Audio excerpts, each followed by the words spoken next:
Hello friends, this is S P Singh and welcome to smarter everyday. देखिए, आज जो हम क्वेश्चन करने जा रहे हैं, अगर मैं बात करूं लखनऊ यूनिवर्सिटी की, तो उसके अकॉर्डिंग जो पेपर फर्स्ट है आपका शिक्षा के दार्शनिक एवं समाजशास्त्रीय परिप्रेक्ष्य, जिसके दो चैप्टर हम लोग कंप्लीट कर चुके थे, फर्स्ट एंड सेकेंड। ठीक है, इसके बाद बात आती है आपके चैप्टर 3 की। चैप्टर 3 स्टार्ट कर रहे हैं आज हम यहाँ से। चैप्टर 3 आपका है शिक्षा में मुद्दे एवं चुनौतियाँ, जिसके अंतर्गत आपका राष्ट्रीय एकीकरण भी आ जाएगा, अंतर्राष्ट्रीयवाद भी इसमें आ जाएगा, उदारीकरण आ जाएगा, निजीकरण, वैश्वीकरण, सामाजिक मीडिया, शिक्षा, ये सारे टॉपिक्स इसमें आ जाएंगे। ठीक है, तो इतना पढ़ेंगे हम लोग। पहले तो शिक्षा, राष्ट्रीय एकता के लिए शिक्षा, राष्ट्रीय एकता में शिक्षा की भूमिका क्या है, या राष्ट्रीय एकता से आप क्या समझते हैं। और इसके बाद हम लोग पढ़ेंगे आगे। इसके बाद फिर हमारे सामने देखिए, वो तो एक क्वेश्चन था और चैप्टर यहाँ से स्टार्ट है। तो इसमें आपका शिक्षा में मुद्दे और चुनौतियाँ, जिसमें आपका राष्ट्रीय एकीकरण के लिए शिक्षा हो जाएगा। और फिर आएगा राष्ट्रीय एकता का अर्थ, परिभाषा पढ़ेंगे इसकी। और परिभाषा के बाद फिर आता है राष्ट्रीय एकता की आवश्यकता क्या है, महत्व क्या है इसका, इतना पढ़ेंगे। और उसके बाद फिर चलेंगे राष्ट्रीय एकता की बाधाएं क्या हैं, क्या समस्याएं आती हैं राष्ट्र को एक करने में। बहुत ही इजी लैंग्वेज में इसको हम समझने वाले हैं, जानने वाले हैं। ठीक है, तो आज की क्लास आपके लिए बहुत ही हेल्पफुल होने वाली है, बने रहिए क्लास में लास्ट तक। तो चलिए, हमारे सामने क्वेश्चन है। सबसे पहले इस पॉइंट को पढ़ते हैं, राष्ट्रीय एकता में शिक्षा की क्या भूमिका है। ठीक है, राष्ट्रीय एकता के लिए शिक्षा क्या रोल प्ले करती है।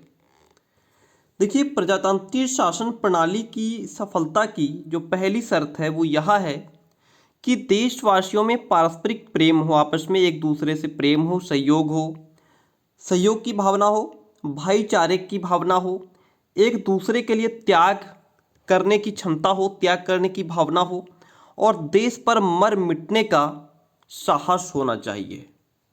बलिदान दे सकें, सेक्रीफाइस कर सकें।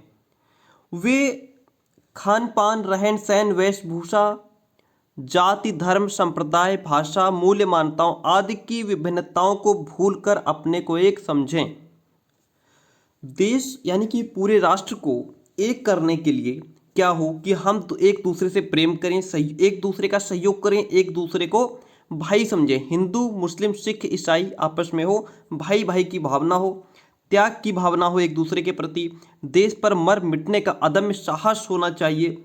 और अपना खान पान, रहन सहन कैसा है, एक दूसरे की वेशभूषा क्या है, कौन क्या पहनता है, एक दूसरे की जाति क्या है, धर्म क्या है, कौन हिंदू है, कौन मुस्लिम है, संप्रदाय क्या हैं, किसकी भाषा क्या है, इन सब की जो विभिन्नताएं हैं उनको हम भूल जाएं। सिर्फ इतना जानें कि हम भारतवासी हैं। हम ये ना कहें कि हम हिंदू हैं तुम मुस्लिम हो, या हम सिख हैं तुम ईसाई हो। ये नहीं कहना है, हमें कहना है कि हम सब कौन हैं, हम सब भारतवासी हैं। अपने आप को हमें एक समझना है और राष्ट्र की बल वेदी पर समर्पित होने के लिए सदैव तत्पर रहना है, मर मिटना है। लेकिन आज देश में इस भावना का अभाव है। हिंदू एक तरफ लड़ रहा है, मुस्लिम एक तरफ लड़ रहा है, दोनों में कौन डलवा रहा है, सरकारें फूट डलवा रही हैं। आपस में कोई नहीं लड़ रहा है, लोग लड़ा रहे हैं। ये बात आप सबको माननी होगी। पिछले कुछ वर्षों में देश में कुछ ऐसी नई प्रवृत्तियां उदय हो गई, उनसे देशवासियों की एकता में बाधा पड़ी है ना। आपस में कोई नहीं लड़ता, सीधी सी बात है, सरकारें लड़ाती हैं। इन विघटनकारी प्रवृत्तियों ने देश की आज़ादी और प्रजातांत्रिक प्रणाली की सफलता को जबरदस्त चुनौती दी है। यदि हमें अपनी आज़ादी की रक्षा करनी है और प्रजातांत्रिक शासन प्रणाली को सफल बनाना है, तो इन विघटनकारी प्रवृत्तियों को नष्ट करना होगा और संपूर्ण देश की जनता को एक सूत्र में आबद्ध करना होगा, एक सूत्र में बांधना होगा। तो अगर आपका क्वेश्चन आता है कि राष्ट्रीय एकता में शिक्षा की क्या भूमिका है, तो आप यही पूरा लिख देंगे। ठीक है, ये आपको याद भी नहीं करना है, आपने एक बार देख लिया, पढ़ लिया, आपको क्लियर हो गया। ठीक है, आगे बढ़ते हैं नेक्स्ट पॉइंट की तरफ। चलिए, यहां से भी थोड़ा पढ़ते हैं। देखिए, राष्ट्रीय एकीकरण के लिए शिक्षा क्या रोल प्ले करती है? भारत में अंग्रेजी शासनकाल में प्रत्येक भारतवासी की एक ही आकांक्षा थी कि वह किसी न किसी प्रकार स्वतंत्रता प्राप्त करे। क्या चाहता था देशवासी कि भाई कैसे भी करके हो, लेकिन हम स्वतंत्र हों, हमारा देश आज़ाद होना चाहिए किसी भी तरीके से। लेकिन स्वतंत्रता मिलने के बाद अनेक नई नई समस्याएं सामने आ गई, और इन समस्याओं में सबसे गंभीर समस्या थी सभी देशवासियों का एक होना। राष्ट्रीय एकता कैसे आए? भारत अनेक राज्यों में बटा हुआ है, यहाँ पर अनेक भाषाएं बोली जाती हैं, वेशभूषाएं पहनी जाती हैं, अलग अलग धर्म हैं, संप्रदाय हैं, जातियां हैं, अलग अलग सबके मत हैं।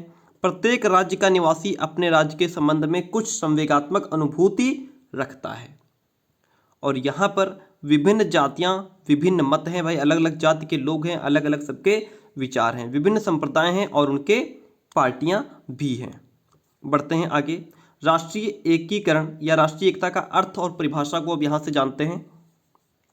देखिए, अब आप ये ना समझें कि आपको क्लास छोटी चाहिए, क्लासेस बड़ी बड़ी होंगी। मैं आज ये चैप्टर आपको ख़त्म करके जाऊँगा, इस क्लास में पूरा खत्म नहीं होगा डेफिनेटली। इसके बाद 1 या 2 क्लासेस और लेनी है, आज ही लेनी है, ठीक है। अभी 2 घंटे बाद क्लास आपकी फिर से अपलोड होगी, तो उसके बाद फिर से 2 घंटे बाद क्लास अपलोड होगी। ज़्यादा से ज़्यादा क्लासेस आपको देने का प्रयास करूँगा, और कंटिन्यू आप पढ़ते रहिए, ठीक है। आप बस केवल मोबाइल लेकर के बैठ जाइए हमारी क्लास को ओपन करके, उसके बाद आपको कुछ नहीं करना है, सिर्फ देखना है और आपको सब याद होता चला जाएगा। चलिए, तो हम लोग पढ़ रहे थे राष्ट्रीय एकीकरण या एकता का अर्थ और परिभाषा। राष्ट्रीय एकता का अर्थ है किसी राष्ट्र के सभी व्यक्तियों को हम की भावना का विकास। हम सब एक हैं, क्या है, क्या होना चाहिए, हम सब एक हैं, हम की भावना हो। जब किसी राष्ट्र की सभी व्यक्ति क्षेत्र, जाति, संस्कृति एवं धर्म आदि की भिन्नता होते हुए भी राष्ट्र के नाम पर हम की भावना से जुड़े हैं, एक होते हैं एवं राष्ट्र हित के आगे अपने व्यक्तिगत एवं सामूहिक हितों का त्याग करते हैं, तो हम कहते हैं कि उस राष्ट्र में राष्ट्रीय एकता है। सुनिए ध्यान से, राष्ट्रीय एकता का मतलब है कि हम सब एक हों। जब भी किसी राष्ट्र के सभी व्यक्ति क्षेत्र, जाति, संस्कृति, धर्म, ये सब कुछ अलग होते हुए भी हर व्यक्ति राष्ट्र के नाम पर हम की भावना से जुड़ा हो, तब हम कहते हैं कि हम सब एक हैं। राष्ट्र की एकता किसी भी राष्ट्र का मुख्य तत्व होती है। अगर देश में हर देशवासी हम की भावना रखता है, एक दूसरे से सहयोग की भावना रखता है, एक दूसरे से जुड़ा हुआ है, तो यह एक बहुत ही इम्पॉर्टेंट चीज़ होती है किसी भी राष्ट्र के लिए, और इसके बिना राष्ट्र की कल्पना भी नहीं की जा सकती है। जब तक सभी देशवासी एक नहीं होंगे, तब तक वो देश कैसे आगे बढ़ पाएगा, कैसे वो तरक्की कर पाएगा और कैसे वो समृद्ध बन पाएगा। इसके अभाव में कोई राष्ट्र ज़्यादा दिनों तक जीवित नहीं रह सकता है, दूसरे आक्रमण करके उसको लूट करके ले जाएंगे। आपके भारत में भी बहुत सारे, मतलब भारत पे बाहर से तो आक्रमण होते ही रहते हैं, लेकिन अंदर भी कुछ ऐसे आक्रमणकारी बैठे हैं जो दिखाई नहीं देते, सामने नहीं आते, लेकिन अंदर से देश को खाने की कोशिश करते हैं, खोखला करने की कोशिश करते हैं। चलिए, प्रत्येक राष्ट्र अपने हितों की रक्षा के लिए, अपनी रक्षा के लिए अपना राज्य स्थापित करने का प्रयत्न करता है, और आज सभी राष्ट्रों के अपने राज्य भी हैं। राज्य और राष्ट्र एक दूसरे के पर्याय हो गए हैं। राष्ट्र के बारे में 4 तथ्य स्पष्ट होते हैं, वो ये हैं कि किसी भी राष्ट्र में अलग अलग क्षेत्र, जाति, भाषा, संस्कृति और धर्म के लोग रहते हैं। किसी भी राष्ट्र में क्या है, हर एक राष्ट्र में अलग अलग क्षेत्र होंगे, जाति होगी, भाषा होगी, संस्कृति के लोग होंगे। इन भिन्नताओं के होते हुए भी समान हित की भावना से जुड़े हुए हैं आपस में एक दूसरे से। उनके समान हितों की रक्षा उनका राज्य करता है। और देखिए, राष्ट्र के प्रत्येक व्यक्ति अपने व्यक्तिगत और सामूहिक हितों से अधिक राष्ट्रीय हित का ध्यान रखते हैं, ठीक है। राष्ट्रीय एकता किसी राष्ट्र के व्यक्तियों के बीच समान हित के आधार पर हम की वह भावना है जो उन्हें क्षेत्र, जाति, भाषा, संस्कृति और आदि की भिन्नता होते हुए भी अपने राष्ट्र से बांधे रखती है, और वे राष्ट्रहित के आगे अपने व्यक्तिगत और सामूहिक हितों का त्याग करते हैं, ठीक है। आगे बढ़ते हैं। देखिए, ये कुछ डेफिनेशंस हैं, पढ़ लेते हैं।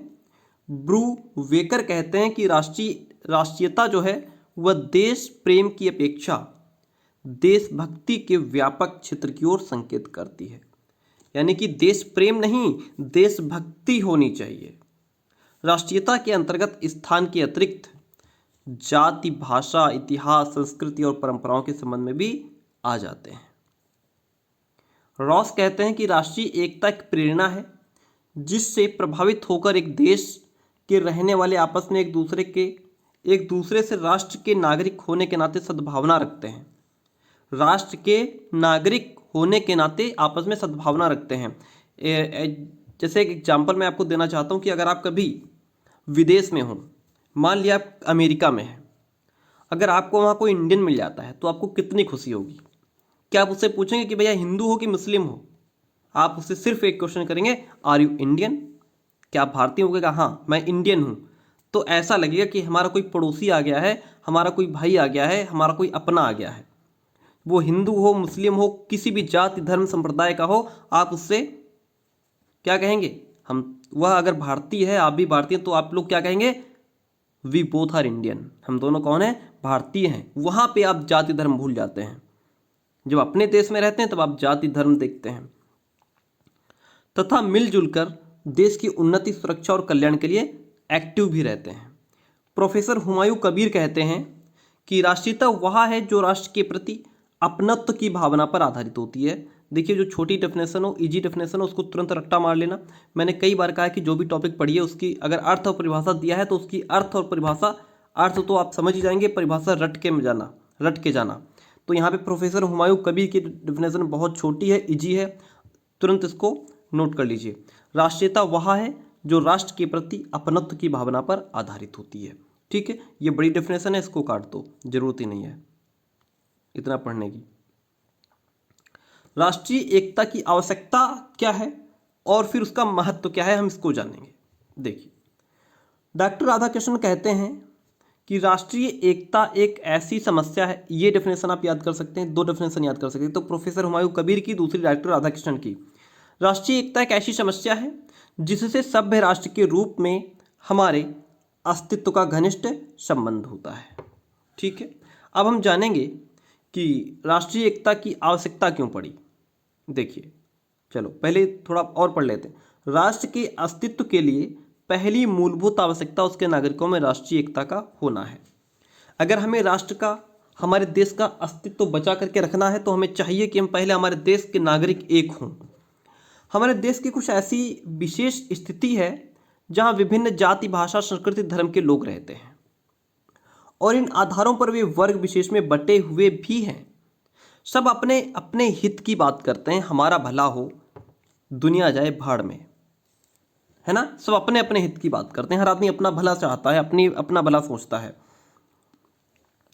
और देश के हित या राष्ट्र हित पीछे हो गया है। अब आदमी देश का हित नहीं चाहता है, सिर्फ अपना भला चाहता है, सिर्फ अपना फायदा चाहता है। देश को कितना नुकसान हो रहा है उससे उसको कोई मतलब नहीं है। दूसरा पड़ोसी का कितना नुकसान हो रहा है उसको कोई मतलब नहीं है। इससे क्या हो गया है कि अनेक खतरे पैदा हो गए हैं। एक महीने का 30,000 महीने का, या हम कहें कि एक महीने का 50-60 हज़ार रुपये सैलरी लेने वाला बंदा, या लाख रुपए की सैलरी लेने वाला बंदा जब एक दिन भर के काम करने वाले 250-300 रुपये से घूस लेता है तो फिर उस देश का क्या हो सकता है। इन खतरों से बचाव करने के लिए हमारे देश में राष्ट्रीय एकता का विशेष महत्व और बहुत ज़रूरत है। सबसे पहली बात तो है कि राष्ट्र के अस्तित्व की रक्षा करनी है, हमको राष्ट्र को बचाना है। प्रत्येक राष्ट्र अपने अस्तित्व की रक्षा करना चाहता है। इसके लिए पहली आवश्यकता है कि राष्ट्रीय एकता की, अर्थात देश के नागरिकों में राष्ट्र के नाम पर हम एक हैं की भावना होनी चाहिए और एक दूसरे के हित के लिए एक दूसरे से सहयोग करें और उनके अंदर एक दूसरे के लिए त्याग की भावना भी होनी आवश्यक है। ठीक है। दूसरी बात है, राष्ट्र के शासन तंत्र में आस्था उत्पन्न करने के लिए क्या आवश्यकता, क्या महत्व है। राष्ट्र के शासन तंत्र में आस्था उत्पन्न करना है। राष्ट्र के शासन तंत्र में नागरिकों की आस्था होना राष्ट्र का दूसरा मूल तत्व होता है। हमारे देश की स्थिति यह है कि यहाँ के ज़्यादातर लोग लोकतंत्र का मतलब ही नहीं समझते हैं। क्या लोकतंत्र होता क्या है, किसी से पूछो लोकतंत्र क्या है, डोंट नो, पता ही नहीं है लोकतंत्र होता क्या है। ठीक है, तो सबसे पहले तो उनको ये सब चीज़ें आनी चाहिए, बताना चाहिए। कुछ लोग तो इसके स्वरूप को विकृत करने में लगे हैं। हमारे राष्ट्र के सभी नागरिकों की लोकतंत्र में आस्था तभी संभव है जब राष्ट्र में राष्ट्रीय एकता हो, और इस दृष्टि से भी आज देश में राष्ट्रीय एकता का बहुत महत्व, उसकी बड़ी आवश्यकता है। नेक्स्ट है हमारा विघटनकारी तत्वों के उन्मूलन के लिए। हमारे देश में यदि लोग जाति के नाम पर अलग हैं, तो भाषा, संस्कृति या धर्म के नाम पर तो एक हैं। यदि भाषा के नाम पर अलग हैं तो जाति, संस्कृति या धर्म के नाम पर एक हैं, और यदि संस्कृति के नाम पर भिन्न है तो जाति या भाषा के नाम पर एक हैं। और यह श्रृंखला इतनी बहुमुखी और विस्तृत है कि भारत का प्रत्येक व्यक्ति किसी न किसी रूप में दूसरे व्यक्ति से जुड़ा हुआ है। इस बात को ध्यान से समझिए, फिर से समझिए। विघटनकारी तत्वों के उन्मूलन के लिए हमारे देश में अगर लोग जाति के नाम पर अलग हैं तो कहीं ना कहीं उनकी भाषा मिलती है, संस्कृति मिलती है, धर्म उनका मिलता है। यदि भाषा के नाम पर अलग हैं तो फिर कहीं ना कहीं जाति मिलती है, संस्कृति मिलती है, धर्म के नाम पर एक है। और अगर संस्कृति उनसे अलग, उनकी अलग अलग है, तो कहीं ना कहीं जाति मिलती है, भाषा के नाम पर वो एक है। इस प्रकार से यह श्रृंखला जो है वो विस्तृत है। आगे बढ़ते हैं। देखिए, किसी ने कहा है, हम जो लफ्ज़ है वह खुद एक रिश्ता है। ये जो हम की भावना होती है, जो एक शब्द है, जो लफ्ज़ है, वह खुद एक रिश्ता है। हा से होता है हिंदू और माँ से होता है मुसलमान। यानी कि ये जो हम है, ये अपने आप में ही एक रिश्ता है। हम क्या है? अपने आप में ही एक रिश्ता है, क्योंकि हा से होता है हिंदू, माँ से होता है मुसलमान। दोनों मिलकर के क्या बनता है? हम। ठीक है, आगे बढ़ते हैं। लेकिन कुछ स्वार्थी तत्व, विशेषकर वोट की राजनीति करने वाले, क्या करते हैं? देश की जनता को क्षेत्र, जाति, धर्म, भाषा के नाम पर बांट करके अपना उल्लू सीधा कर रहे हैं। ठीक है, राष्ट्र के हित की बात सोचने और करने वाले अब उंगलियों पर गिने जा सकते हैं। इसलिए आज जरूरी है कि सभी को, विशेषकर राष्ट्र के कर्णधारों को, जिनके कंधे पर राष्ट्र हित की जिम्मेदारी है, उनसे जोड़ने के लिए उन्हें राष्ट्र हित के आगे व्यक्तिगत, जातीय, क्षत्रिय एवं अन्य हितों को त्याग करने के लिए तैयार करने की उनमें राष्ट्रीय एकता का विकास होना चाहिए। तो सबसे बड़ी चीज़ है कि कुछ लोग अपने वोट की राजनीति करने के लिए देश की जनता को बांट रहे हैं और जाति, धर्म, भाषा के नाम पर उनको बांट करके अपना उल्लू सीधा कर रहे हैं। अपना वोट बैंक तैयार हो, बाकी दुनिया कहीं भी जाए। क्षेत्रीय संकीर्णता को समाप्त कर देना चाहिए। हमारा देश कई प्रांतों में बटा हुआ है और इन प्रांतों का निर्माण भौगोलिक सीमाओं और भाषाओं के आधार पर किया गया है। एक तो इन प्रांतों में यही आधारभूत भिन्नता है, दूसरे कुछ स्वार्थी तत्व उनमें क्षेत्रीय संकीर्णता पैदा कर अपना स्वार्थ सिद्ध कर रहे हैं। तो इसलिए परिणाम यह है कि किन्हीं प्रांतों के बीच सीमा विवाद चल रहा है और किन्हीं में नदियों के पानी के बीच बंटवारे की बात चल रही है और कहीं अब अंत प्रांतीय व्यापार संबंधी विवाद चल रहे हैं। ठीक है, तो ये सब क्या है? आपसी समस्याएं हैं। वर्ग संघर्ष की समाप्ति के लिए भारत में क्षेत्र, जाति, संस्कृति और धर्म के आधार पर तो वर्ग संघर्ष होता ही है। साथ ही सरकार और सरकार से बाहर राजनीतिक दलों, सरकार और सरकारी जो कर्मचारी हैं, उद्योगपति हैं, मिल मजदूर हैं, इन सबके बीच भी वर्ग संघर्ष होते ही रहते हैं। आपको पता है, लोकतंत्र का अर्थ है लोकहित का शासन। लेकिन यहाँ पर तो क्या, कहाँ गया लोकतंत्र? यहाँ तो लोकतंत्र के नाम पर आए दिन हड़ताल, तोड़फोड़, है ना, धरने, सब पता नहीं क्या क्या चलता रहता है। तो इन सब पर अंकुश लगाने के लिए राष्ट्र में राष्ट्रीय एकता का होना, जब तक राष्ट्रीय एकता नहीं होगी तब तक ये सब कैसे पॉसिबल है? राष्ट्रीय एकता आजकल हमारे भारत में भी बिखरती जा रही है, जिस वजह से जगह जगह धरने हो रहे हैं, आंदोलन हो रहे हैं। ये सब क्या है? राष्ट्रीय एकता नहीं है। कुछ कह रहे हैं ये चीज़ पॉजिटिव है, कुछ कह रहे हैं निगेटिव है। तो दोनों लोग उसको, एक पॉजिटिव कहता है, एक निगेटिव कहता है। जब तक दोनों इसको सेम नहीं कहेंगे तब तक हाउ इज इट पॉसिबल? कैसे संभव हो पाएगा? यहाँ पे एकता कहाँ है? यहाँ पे एकता नहीं है। राष्ट्र की सुरक्षा के लिए राष्ट्रीय एकता बहुत जरूरी है। अगर आप चाहते हैं, हम चाहते हैं कि राष्ट्र की सुरक्षा बनी रहे, तो उसके लिए हम सबको एक होना जरूरी है। किसी भी राष्ट्र की सुरक्षा के लिए सैनिक शक्ति के साथ साथ राष्ट्रीय एकता भी बहुत आवश्यक है। ऐसा नहीं कि हमको सिर्फ हमारे पास सैनिक हो तो हमारा काम चल जाएगा, या हमारी सुरक्षा हो रही है, हमारे देश की सुरक्षा हो रही है। अगर राष्ट्र की सुरक्षा के लिए, अगर हमको देश बचा करके रखना है तो ऐसा थोड़ा कि खाली सैनिक जो है बॉर्डर्स पर लगा दिए देश की सुरक्षा हो रही है। सैनिक तो बॉर्डर पर लगे हैं, लेकिन जो देश के अंदर बैठे हैं उनसे क्या, उनसे कौन बचाएगा आपको? जो कभी सामने नहीं आते लेकिन अंदर से ही देश को खाए जा रहे हैं, खोखला कर रहे हैं, उनको कौन से सैनिक बचाएंगे उनसे?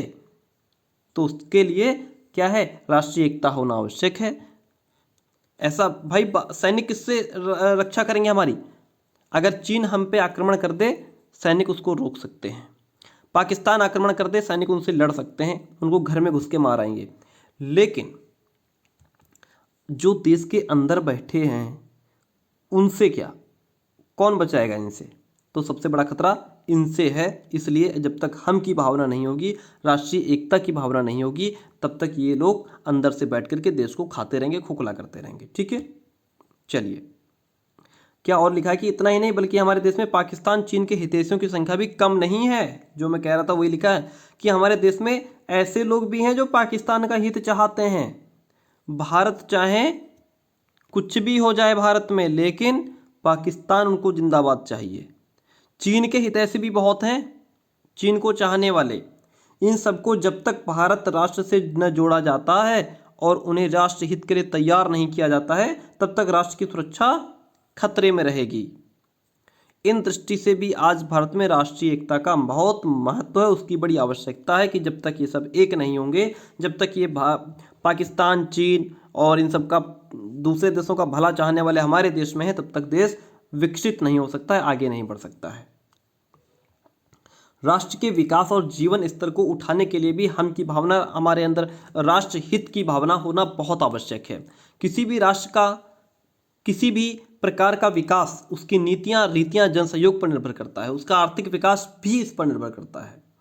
ठीक है, और राष्ट्र की जो नीतियां हैं, रीतियां हैं, लोक हित में तभी बन सकती हैं जब सरकार में बैठे लोग राष्ट्र के हित में सोचेंगे, तभी उनमें राष्ट्रीय एकता की भावना होगी। वे देश को आगे बढ़ाने की सोचेंगे, देश को समृद्ध बनाने की सोचेंगे, तभी ये सब पॉसिबल है। अन्यथा कैसे हो सकता है? राष्ट्र का विकास नहीं हो सकता, जीवन स्तर नहीं उठ सकता है। ठीक है, कहना ना होगा कि किसी राष्ट्र का विकास उसके नागरिकों में राष्ट्रीय एकता होने पर निर्भर करता है। उसका आर्थिक विकास भी आर्थिक विकास पर निर्भर करता है। जीवन स्तर को उठाने के लिए आज भारत में राष्ट्रीय एकता बहुत आवश्यक हो चुकी है। अब देखिए हमारी राष्ट्रीय एकता में कौन कौन सी समस्याएं बाधा उत्पन्न करती हैं, किनसे हम बचें ताकि हमारा देश एक रहे। ठीक है, तो ये हैं कुछ पॉइंट्स, इनको हम बहुत ही आसान लैंग्वेज में समझने का प्रयास करेंगे। देखिए मेरी कोशिश रहेगी कोई भी क्लास आपकी आधे घंटे से कम ना हो। ठीक है, आज की क्लास आपकी आधे घंटे की हो जाएगी। देखिए राष्ट्रीय एकता में आने वाली समस्याएं क्या हैं, बाधाएं क्या हैं? राष्ट्रीय एकता में कई तत्व हैं जो बाधाएं उत्पन्न कर रहे हैं। जैसे भैया जातिवाद सबसे बड़ी समस्या है ना, सबसे बड़ी समस्या है जातिवाद, जो कि एक अभिशाप है। दूसरी बात है प्रांतीयता, फिर आ जाता है हमारा सांप्रदायिकता। भाषा भी क्या है, एक जो है क्या कहते हैं उसे, विभेद उत्पन्न करती है। क्षेत्रवाद हो गया, आर्थिक भेद हो गया, विभिन्न राजनीतिक दल, सबसे मुख्य कारण तो आजकल यही बना हुआ है। अलग अलग प्रकार के जो राजनीतिक दल हैं यही देश को खोखला कर रहे हैं, है ना। राजनीतिक हस्तक्षेप हो गए, अच्छे नेतृत्व का अभाव है, अच्छे नेतृत्व का क्या है, अभाव, अच्छा नेतृत्व नहीं मिल पा रहा है, इसलिए सब एक नहीं हो पा रहे हैं। तो ये पॉइंट्स हैं, चलिए इनको थोड़ा डिटेल में जानते हैं। जातिवाद, सबसे पहले क्या आता है हमारा, जातिवाद अब राष्ट्रीय एकता के लिए बहुत बड़ा अभिशाप है। विभिन्न जातियां अपने अपने लाभ के लिए सोचती हैं। वो सोचते हैं हमारी जाति का मंत्री बन जाए तो हमारा कल्याण हो जाए, हमारा समाज आगे बढ़ जाए, हमारे घर परिवार के लोग या हमारे समाज के लोग आगे नौकरी करें, बाकी सब भैंस चराएं, है ना। तो ये क्या है, जातिवाद है। हर आदमी अपना हित सोच रहा है, स्वार्थी हो गया है कुल मिलाकर के। उन्हें राष्ट्र से कोई मतलब नहीं है कि जो बंदा है हमारे सामने वो ठीक है नहीं ठीक है, उसके पास बुद्धि है कि नहीं है, इससे कोई मतलब नहीं है। वो हमारी जाति का है, बस इतना बहुत है। आजकल आदमी इतना ही देखता है। विश्वविद्यालयों में उद्योग और व्यापार में सरकारी कामों में लगे सभी छोटे बड़े व्यक्ति जातियों में बटे हुए हैं। तुम किस जाति के हो, हम उस जाति के हैं, तुम किस जाति के हो, हम उस जाति के हैं, बस यही लगा हुआ है। और सभी अपनी जाति वालों को लाभ देना चाहते हैं। हर आदमी अपनी जाति के आदमी को लाभ देना चाहता है। राष्ट्रीय एकता के लिए जाति वफादारी बहुत बड़ी रुकावट है। हम की भावना होनी चाहिए, ये सब नहीं होना चाहिए। प्रांतीयता क्या है? देखिए, प्रांतवाद भी राष्ट्रीय एकता के लिए एक बहुत बड़ा खतरा है। व्यक्ति को अपने जन्म स्थान से प्रेम होता है। व्यक्ति को अपने जन्म स्थान से क्या होता है? प्रेम होता है कि वो कहाँ पैदा हुआ, कहाँ पला बढ़ा, इन सब चीज़ों से उसे बड़ा प्रेम होता है। ठीक है, जस्ट वन प्लीज वेट। चलिए, हाँ, जस्ट ठीक। और इस प्रेम का रूप इतना प्रबल नहीं होना चाहिए कि वह अपने स्थान या प्रांत को सबसे श्रेष्ठ मानने लगे। हाँ ठीक है, आप जहाँ पैदा हुए हैं, जो आपका जन्म स्थान है, वो आपके लिए प्यारा हो सकता है, लेकिन इतना भी प्यार उससे मत करो कि आप दूसरे को घृणा की दृष्टि से देखें, अन्य जगह को घृणा की दृष्टि से देखें, उसका आपकी नज़रों में कोई मोल ना हो, ऐसा भी नहीं होना चाहिए। स्वतंत्रता प्राप्ति के बाद राज्य पुनर्गठन आयोग ने जनता के सुख, समृद्धि और प्रगति को ध्यान में रखकर के 14 राज्यों में विभाजित किया और इन राज्यों में प्रांतीयता का विकराल रूप धारण कर लिया। देखिए, मैं आपको एक बात बता दूं कि इतना ज़्यादा पढ़ने की आवश्यकता नहीं है, सिर्फ इतना पढ़िए, काम हो जाएगा आपका। ठीक है। प्रांतीयता, प्रांतवाद भी राष्ट्रीय एकता के लिए बहुत बड़ा खतरा है। व्यक्ति को अपने जन्म स्थान से प्रेम तो होता है, पर इस प्रेम का इतना प्रबल नहीं होना चाहिए कि वो अपने स्थान या प्रांत को सबसे श्रेष्ठ माने और बाकी प्रांत जो है उनको वो गिरी नज़रों से देखे, घृणा की दृष्टि से देखे, उन प्रांतों का उनकी नज़रों में कोई मोल ही ना हो। ऐसा नहीं होना चाहिए। इसलिए प्रांतीयता आज एक बड़ी रुकावट बनी हुई है हमारे देश को एक करने में, हमारे राष्ट्रहित में। ठीक है, इतना लिख देना, बाकी आगे का ये लिखने की आवश्यकता ही नहीं है। मेन पॉइंट्स की तरफ फोकस करेंगे। चलिए, सांप्रदायिकता बहुत बड़ी चीज। हिंदू, मुस्लिम, सिख और अन्य प्रकार की सांप्रदायिकता ने न केवल राष्ट्रीय एकता के समक्ष एक भयंकर चुनौती उत्पन्न की है, बल्कि भारतीय समाज को पीछे की ओर धकेलने में भी महत्वपूर्ण भूमिका निभाई है। बहुत से लोग राष्ट्रवाद के नाम पर ही नहीं, बल्कि सांप्रदायिकता के नाम पर काम करते हैं। उन्हें राष्ट्र से मतलब नहीं होता, वे हिंदू मुस्लिम देखते हैं। देश के विभिन्न प्रांतों में सांप्रदायिक झगड़े होते हैं, इससे राष्ट्रीय एकता और स्थिरता में बाधा पड़ती है। ठीक, आई बात समझ में? वही बात बार बार रिपीट हो रही जहाँ तक है। भाषावाद देखिए, भाषाओं की विविधता राष्ट्रीय एकता में बहुत बड़ी बाधा है। भाई भारत है तो भारत में एक भाषा होनी चाहिए। हर जो है 10 किलोमीटर पे मुझे लगता है लैंग्वेज चेंज हो जाती है, 10, 20, 50 किलोमीटर पे। भाषा विवाद सामाजिक ग्रुपों और विभिन्न संप्रदायों के बीच दीवारें खड़ा कर रहा है और इस विवाद ने हिंसक रूप भी धारण किया हुआ है। इसके कारण रक्तपात भी हुआ है, लोग कुर्बान भी हुए हैं। कुछ प्रांतों के लोग अपनी भाषा के अलावा और कोई भाषा स्वीकार करने को तैयार ही नहीं होते हैं। जो उनकी भाषा है उनको वही चाहिए, मदर टंग चाहिए उनको। ठीक है, फिर आता है क्षेत्रवाद। भारत में अलगाववाद की भावना क्षेत्रीयता के रूप में भी उभरी हुई है। खालिस्तान, झारखंड, उत्तरांचल जैसे अलग अलग राज्यों की मांग का आधार क्या है? क्षेत्रीयता ही तो है। भारतीय नेताओं ने इस समस्या को और अधिक बढ़ा दिया है। क्षेत्रीयता की भावना को संविधान में कश्मीर को विशेष राज्य की मिली हैसियत से बढ़ावा मिला है। आज हम इसे दूर करने की सोच भी नहीं सकते, क्योंकि अब यह समस्या संप्रदाय से भी जुड़ गई है।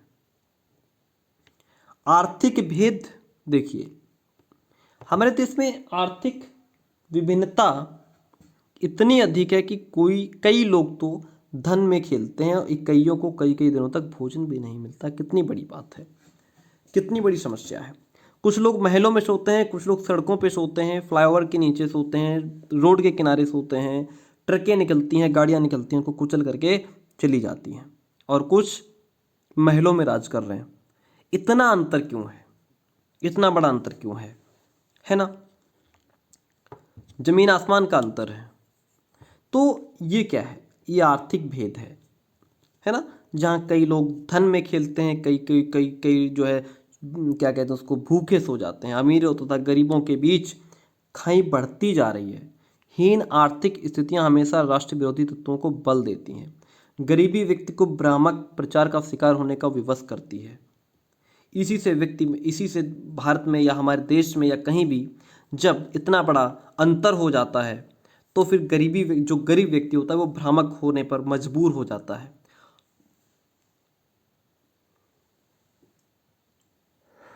आज गरीब और अमीर होता जा रहा है। जो गरीब है वो डाउन होता जा रहा है, जो अमीर है वो और अमीर होता जा रहा है। विभिन्न राजनीतिक दल मतलब सब जगह लोकतंत्र की सफलता के लिए राजनीतिक दलों का होना आवश्यक है, क्योंकि इनके द्वारा ही जनता में राजनीतिक चेतना और जनमत का निर्माण किया जाता है। और इन दलों का संगठन मुख्यतः राजनीतिक विचारधाराओं के आधार पर किया जाता है। हमारे देश में तो इनका संगठन ही इस प्रकार किया जाता और न ये अपने दायित्वों को ही पूर्ण करते हैं। कुछ दलों का संगठन जाति, धर्म, संप्रदाय, क्षेत्र के आधारों पर ही किया जाता है। ठीक है, इन्हीं का सहारा लेकर वोट मांगते हैं। आज भारत की राजनीतिक पार्टियां राजनीतिक दल न रहकर राजनीतिक दलदल बन गई हैं। आज भारत की जो राजनीतिक पार्टियां हैं वो दल नहीं रह गई हैं, दलदल बन गई हैं, क्योंकि इन्होंने जनता को क्षेत्रीयता, जातीयता, सांप्रदायिकता के दलदल में फंसा दिया है। राजनीतिक हस्तक्षेप, हर क्षेत्र में राजनीतिक हस्तक्षेप ने राष्ट्रीय एकता की समस्या को और गहन बना दिया है। आज राजनीतिक हस्तक्षेप हर मामले को वोट के मूल्य से तोलता है। चाहे कोई भी राजनीतिक हस्तक्षेप हो, राजनीतिक पक्ष हो व हस्तक्षेप, वह हर राजनीतिक हस्तक्षेप को अपने वोट के द्वारा तोलता है और राजनीतिक सत्ता में बने रहने के लिए राष्ट्रीय एकता की भी बलि चढ़ा देते हैं। जो भी राजनीतिक है, पॉलिटिशियन है, वो जो है अपनी सत्ता में अपनी कुर्सी को बचाए रखने के लिए क्या करते हैं, राष्ट्रीय एकता को बलि चढ़ा देते हैं। राष्ट्रीय एकता से उनको कोई मतलब नहीं रह जाता है। अच्छे नेतृत्व का अभाव रहता है। आज की क्लास का लास्ट पॉइंट रह गया है। अच्छे नेतृत्व का अभाव। हमारे पास अच्छे नेता नहीं हैं। कुछ ही नेता ऐसे हैं जिनका देश में मान है, सम्मान है। प्रजातंत्र की सफलता अच्छे नेताओं पर निर्भर करती है। हमारे अधिकांश नेता स्वार्थी और अविवेकशील हैं, जिनके पास बुद्धि नहीं है। या तो वे अपने स्वार्थों के लिए काम करते हैं या अपनी जाति के सदस्यों के हित के लिए काम करते हैं। उन्हें राष्ट्रहित से कोई मतलब नहीं है। इन्होंने देश में सांप्रदायिकता, जातीयता, भाषावाद आदि के बीज बो रखे हैं। हम हिंदू, तुम हिंदू, हिंदू को वोट दे, मुस्लिम को वोट दे। ऐसे नेता राष्ट्र की एकता में बाधा हैं। ठीक है, तो आई होप कि आपको ये क्लास पसंद आई होगी।